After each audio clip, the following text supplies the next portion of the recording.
OP Chaudhary के साथ इस वक्त हमारे सहयोगी राजेश मिश्रा ने रायगढ़ क्षेत्र की जनता ने इतना बड़ा भरोसा किया और 65,000 की ऐतिहासिक जीत, छत्तीसगढ़ के राजनीति के इतिहास में किसी भी सीट पर इससे पहले 59,000 की जीत हुई थी। इससे पहले के चुनाव में वो रिकॉर्ड टूटा। और उसके अलावा रायगढ़ में अधिकतम जीत का रिकॉर्ड 19,000 का था, वो भी लगभग 65,000 के मार्जिन के साथ हम जीत पाए। इतना बड़ा जनादेश, इतना बड़ा आशीर्वाद जनता जनार्दन का मिला है। और हमारे केंद्रीय नेतृत्व आदरणीय मोदी जी, आदरणीय अमित शाह जी का भी भरपूर मार्गदर्शन मिला इस पूरे चुनाव में। उनके कारण भी बहुत अच्छे तरीके से हम सरकार में वापसी कर पाए। नहीं तो लोग तो समझते थे कि शायद नहीं आ पाएंगे, लेकिन वो हमारे केंद्रीय नेतृत्व के रणनीति का चमत्कार था। और हमारे प्रदेश के भी सभी नेताओं ने बहुत साथ दिया। सभी को इसका क्रेडिट जाता है और इसके कारण आज छत्तीसगढ़ के माफिया राज से छत्तीसगढ़ को आज़ादी मिल रही है। रायगढ़ की जनता का एक आपने आप पर विश्वास जताया, उसके बाद कैबिनेट मंत्री बन गए। दो बड़ी जिम्मेदारी आपको मिली, किस तरह से निभाएंगे? क्या प्राथमिकता रायगढ़ क्षेत्र के लोगों की होगी? रायगढ़ को एक नई ऊंचाई पर ले जाने के संकल्प के साथ ही मैं चुनाव में गया था। वहाँ पूरे चुनाव में कोई आरोप प्रत्यारोप की राजनीति के आधार पर हमने चुनाव प्रचार नहीं किया, बल्कि हम रायगढ़ के लिए क्या बेहतर कर सकते हैं, एक सकारात्मक सोच के साथ, एक पॉजिटिव थिंकिंग के साथ, उसी सोच के साथ हम रायगढ़ में गए।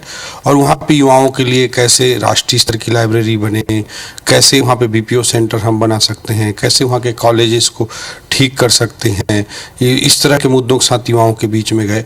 इसके अलावा वहाँ पे इंफ्रास्ट्रक्चर का भी बहुत सारा इशू है। इंडस्ट्रियल डेवलपमेंट के कारण बहुत सारे इंफ्रास्ट्रक्चर पर दबाव बढ़ा है, तो रिंग रोड कैसे बने, रायगढ़ घरघोड़ा रोड कैसे बने, इस तरह के विषयों को भी हमने एड्रेस किया है और आगे करेंगे।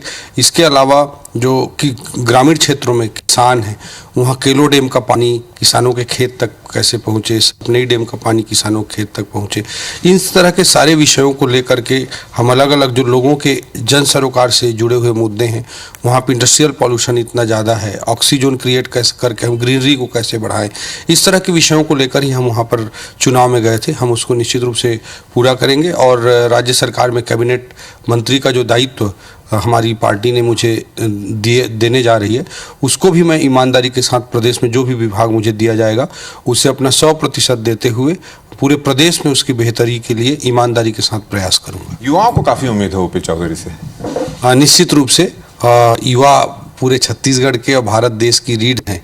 आज दुनिया की 20% युवा आबादी केवल भारत में निवास करती है और हमारे देश की 65% आबादी 35 वर्ष से कम आयु वर्ग के युवाओं की है।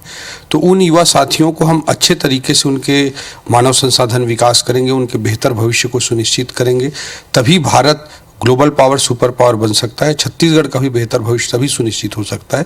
इसलिए युवाओं पर फोकस करना किसी भी सरकार की, किसी भी सिस्टम की फर्स्ट प्रायोरिटी होनी चाहिए, प्राथमिकता होनी चाहिए।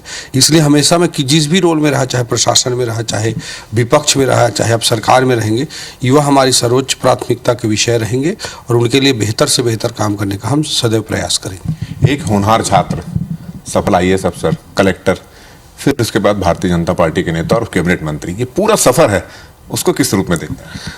जिंदगी एक्सपेरिमेंट का ही नाम है राजेश भैया। जिंदगी में हमको प्रयोग धर्मी होना चाहिए और मैं आने वाली पीढ़ी को, हमारे युवा साथियों को, युवा भाई बहनों को यही कहना चाहता हूँ कि किसी भी चीज़ से डरे मत, घबराएं मत।